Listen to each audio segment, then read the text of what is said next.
Bonjour à tous mes amis, j'espère que vous allez bien, c'est Calmator. Aujourd'hui on va parler une nouvelle creepypasta, Slenderman.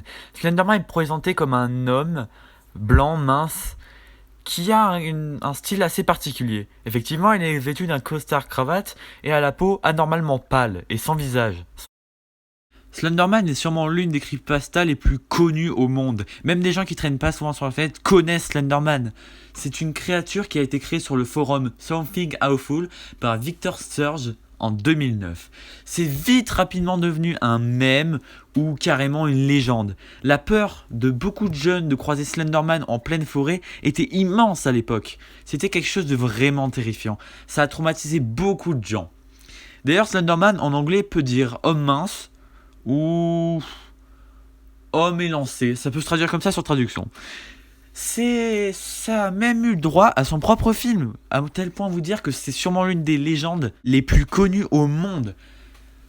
D'ailleurs, il faut savoir que Slenderman a aussi inspiré un jeu vidéo nommé tout simplement Slender The 8 Pages.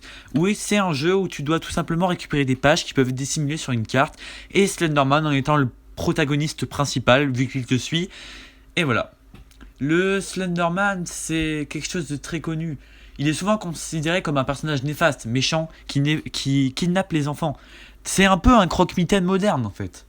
Le Slenderman, il préfère regarder les gens à distance, garder sa distance, mais tout simplement les rendre fous, voire complètement malades. Les victimes de Slenderman paniquent, partent, et au bout d'un moment, il arrive à les choper. D'ailleurs, Slenderman peut avoir aussi des tentacules, selon la légende, dans laquelle il attraperait les gens. Désolé. Slenderman, il pourrait aussi se téléporter, tout simplement, un peu comme un Enderman. Et les gens, chaque fois qu'on le filme en train de se téléporter, la caméra bloque ou carrément s'arrête. C'est bizarre. D'ailleurs, en parlant de jeux, il y a eu beaucoup de jeux qui s'appuyaient sur Slenderman. Il y a eu par exemple Slender the Arrival qui est un jeu que je vous conseille extrêmement beaucoup, il est génial.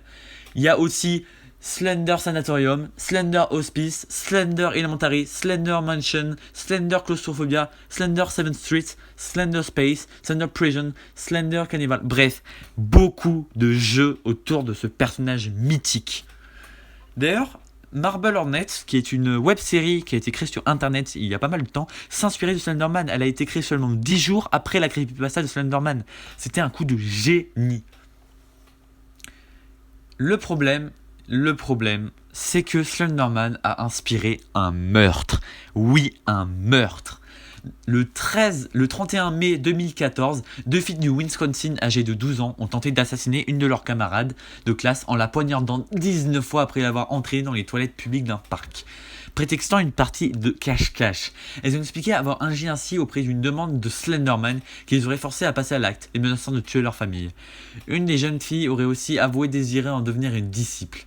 Le crime passible de 65 ans de prison devant le tribunal pour adultes du Wisconsin où le procès a eu lieu. Le 1er février 2018, elles sont condamnées à 25 et 40 ans d'internement en hôpital psychiatrique. Voilà. J'espère que ça vous aura plu. Évidemment, j'étais un peu sur Wikipédia, mais j'ai pas été tout le temps sur Wikipédia. J'espère que ça vous aura plu. Je vais faire plusieurs explications de creepypasta. J'espère que ça vous plaît ce genre de vidéo. N'hésitez pas à liker, à vous abonner. Je vais ressortir plus souvent des vidéos parce que j'ai eu un emploi de temps assez compliqué. Et on se retrouve à la prochaine. Ciao!